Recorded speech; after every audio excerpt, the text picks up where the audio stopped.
Hello everybody again, and welcome to another episode of Products Review 691. I am your host, Mike. I got a decent show planned for you today. Please like and subscribe to the program coming in the hottest on the ground. That is Products Review _691. Do we have a show for you? Today we have the Southetic. So it is an infrared heater that we have set up. Now we're going to go over through some of the contents of what you have to do and some of the tools. We've got, because this isn't a how-to show.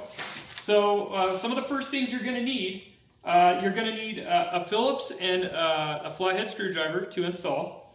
And you're going to have a screw gun because you're going to have to install these brackets. If you want to show them the brackets there, wingman, they're up here. You want to come up here. You're going to have to install these brackets into a stud, not into the sheetrock, because if you install into the sheetrock, your heater is going to fall down and someone's going to get hurt. Now, you're also going to need, it comes with the wing nuts and all of your hardware. So you get the patio heater right here. It's infrared, and we're going to light this thing up like a blowtorch. And we're going to tell you how pumped up it is and actually give you the real... it also comes with a remote control, too. So you get the remote control to control this panel on and off. Step number one, the power cord. You need to plug in the power cord. If you do not plug in the power cord, the remote control, no working. Push the power on the remote control. Do we want to pump up the jam? We'll pump up the jam with this. So P1 is the mildest. You can see how it's doing that with the mild right there.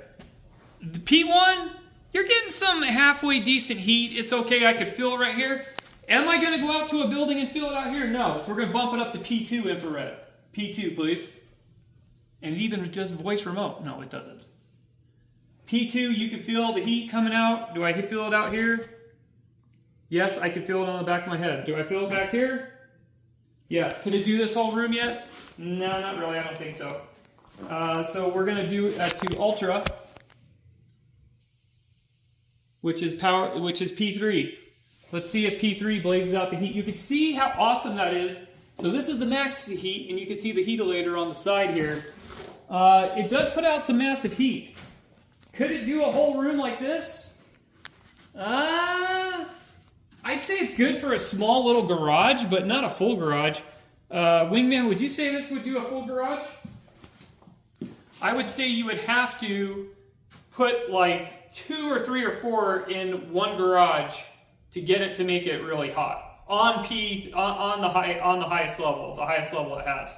So what would I rate this for a small level? I'd rate it a 10. But if I was going to say, is it better than the heater that we did last year? So it definitely beats out this one that we reviewed last year.